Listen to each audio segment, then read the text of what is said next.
Haunted बस। रात के करीब 11 बज रहे थे। सड़क पर इक्का दुक्का गाड़ियां चल रही थी। अपनी नाइट शिफ्ट खत्म करके शीला और निकिता बस स्टॉप पर खड़ी थी। आज तो हमें बहुत देर हो गई। पता नहीं घर जाने के लिए हमें कोई साधन मिलेगा भी या नहीं। अगर कोई साधन नहीं मिला तो कहीं रात इसी बस स्टॉप पर ना बितानी पड़े। अपनी काली जुबान बंद कर, जब देखो तब उल्टी बातें ही करती है। अरे कुछ देर रुक जाना, कुछ ना कुछ मिल ही जाएगा। लेकिन काफी देर तक इंतजार करने के बाद भी उन्हें कोई बस नहीं मिलती। धीरे धीरे समय के साथ साथ सड़क पर चलने वाली गाड़ियों का दिखना भी बंद हो जाता है। अरे ये देख, अब तो सड़क पर एक भी गाड़ी नहीं दिख रही। दूर दूर तक गाड़ी और किसी इंसान का नामो निशान नहीं है। एक काम करते हैं, वापस अपने ऑफिस चलते हैं। हम दोनों आज रात वहीं गुजार लेंगे। देख, तुझे अच्छी तरह पता है 10 बजे के बाद चौकीदार ऑफिस के मेन गेट पर ताला लगाकर अपने घर चला जाता है। ऑफिस जाने का कोई फायदा नहीं है। इस सुनसान सड़क को देख मुझे बहुत घबराहट हो रही है। एक काम करना, उसी चौकीदार के घर चलते हैं। वो भी तो परिवार वाला है। हम बेफिक्र होकर आज रात उसके घर पर रुक सकते हैं। अरे पागल, चौकीदार 10 बाय 10 की खोली में रहता है। उसके 4 बच्चे हैं। मतलब वो हमें अपने घर में कौन सी जगह देगा। अब तू ना ये बेकार की बातें बंद कर और चुपचाप खड़ी रह। शायद कोई लिफ्ट ही मिल जाए। फिर काफी देर इंतजार करने के बाद आखिरकार एक नीले रंग की बस उनके सामने आकर रुकती है। बस का दरवाजा खोल कंडक्टर उन दोनों से कहता है, कहिए कहाँ जाना है आप दोनों को? देखिए मेरी पूरी बस खाली पड़ी है। मैं आप दोनों को आपके ठिकाने पर छोड़ दूंगा। इतना कहकर कंडक्टर मुंह में भरे पान की पिचकारी सड़क पर दे मारता है।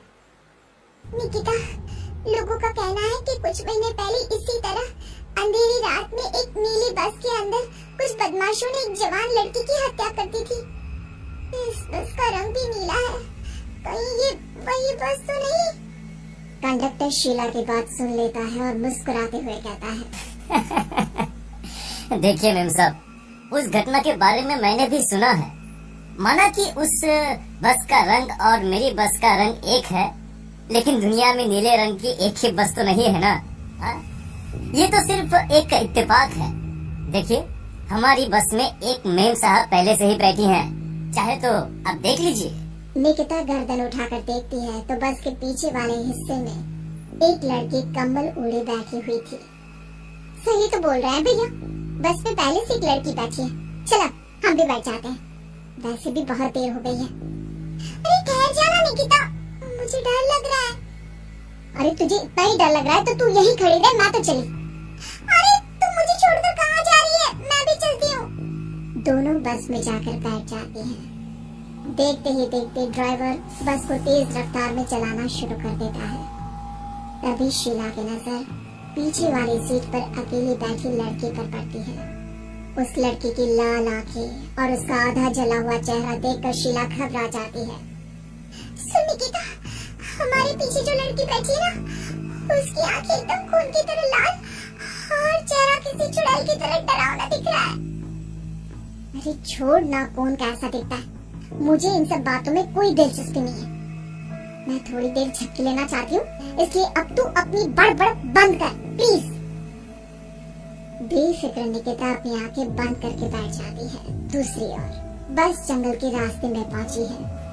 चारों तरफ घना अंधेरा और साथ ही जंगल में मौजूद जंगली जानवरों की डरावनी आवाजें शीला को और भी ज्यादा डराई जा रही थी। थोड़ी ही देर में बस एक बरगद के पेड़ के पास से गुजरती है। तभी अचानक बरगद की डाल पर बैठी एक बिल्ली कूदकर खिड़की के रास्ते शीला की गोद में आ जाती है।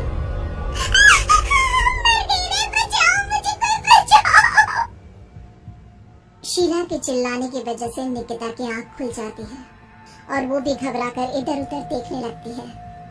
तभी पीछे वाली सीट पर बैठी लड़की उठकर शीला के पास आती है और बिना कुछ कहे उस बिल्ली को शीला की गोद से उठा उसे सहलाते हुए अपनी गोद में लेकर वापस अपनी सीट पर जाकर बैठ जाती है। अरे शीला, तो बहुत ही डरपोक है। जरा सी बात पर उछल पड़ती है। मैं कल से अकेली ही सफर करूंगी। अरे मैं क्या करूं? वो बिल्ली अचानक मेरी गोद में आ गिरी। अपनी बकवास बंद कर और मुझे चैन से सोने दे।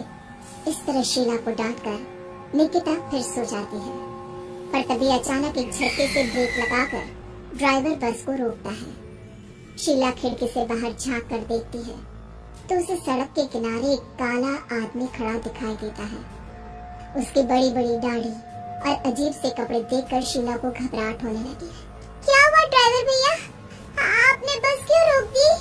अरे वो देखो, वहाँ वो सड़क के किनारे एक आदमी खड़ा है, उसी के लिए मैंने बस रुकवाई है। शीला निकिता को धक्का देकर नींद से जगाती है। अरे अब क्या हुआ?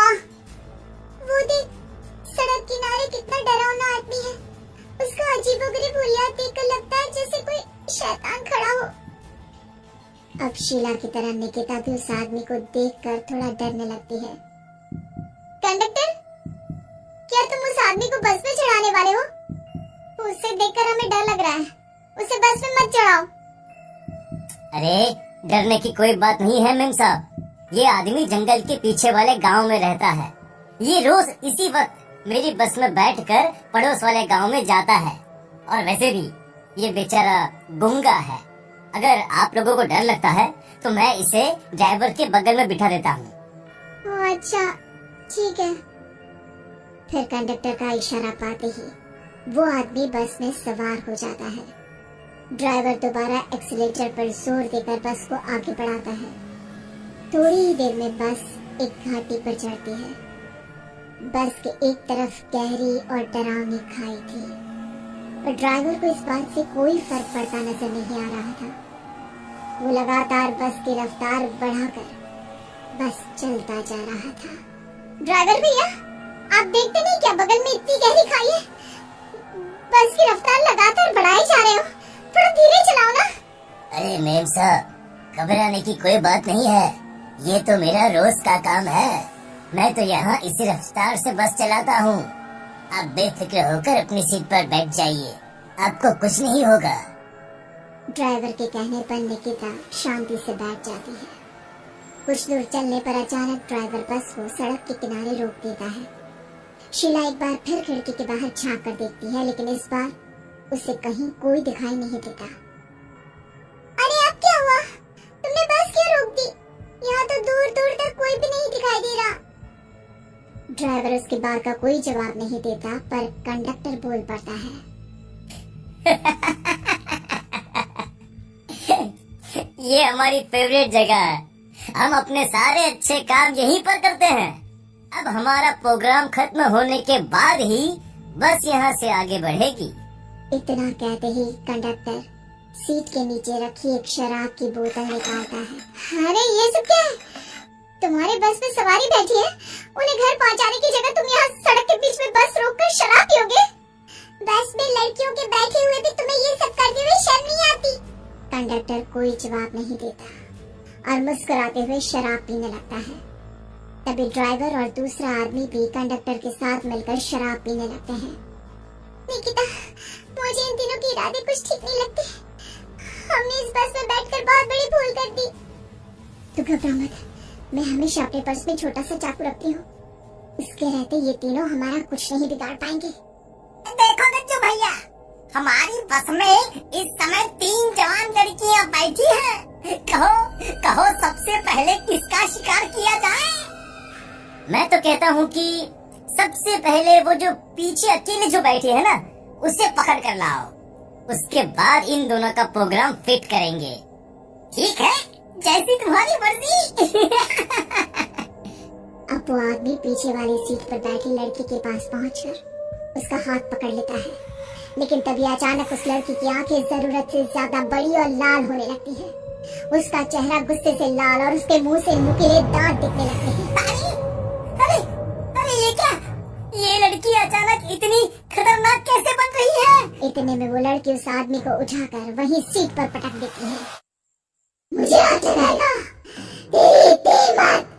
जोर से चीखते हुए वो लड़की उस आदमी पर हमला कर देती है और पल भर में ही उस आदमी का काम तमाम हो जाता है।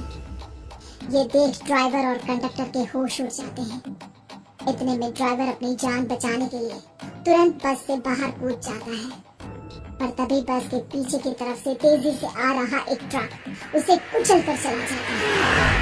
एक ही पल में अपने दोनों साथियों की मौत देख अब कंडक्टर के हाथ पैर कांपने लगते हैं। ये सब देखने के तो शीला के भी होश उड़ जाते हैं। वो चुपचाप अपनी सीट पर ही छुप कर बैठी रहती है। अरे अरे कौन हो तुम और तुम इतनी भयानक कैसे बन गई? अब वो लड़की गुस्से में गुर्राते हुए कंडक्टर का गला पकड़ लेती है। इतनी जल्दी मुझे भूल गए? कुछ महीनों पहले तुम तीनों ने बड़ी बेरहमी से मेरी हत्या की थी और फिर शहर छोड़कर भाग गए। कई दिनों से मैं तुम तीनों के इंतजार में भटक रही थी। आज जाकर मेरा बदला पूरा होगा। अब तू भी अपने साथियों की तरह जहन्नम पहुंच जाएगा। अब वो लड़की कंडक्टर को उठाकर बस के पास मौजूद खाई में फेंक देती है। कंडक्टर एक बड़े पत्थर से जा टकराता है और उसकी भी मृत्यु हो जाती है। दूसरी तरफ ये सारा नजारा देख शीला और निकिता बेहोश हो जाती है। अगली सुबह जब उन दोनों को होश आता है तो वो अपने आप को एक सरकारी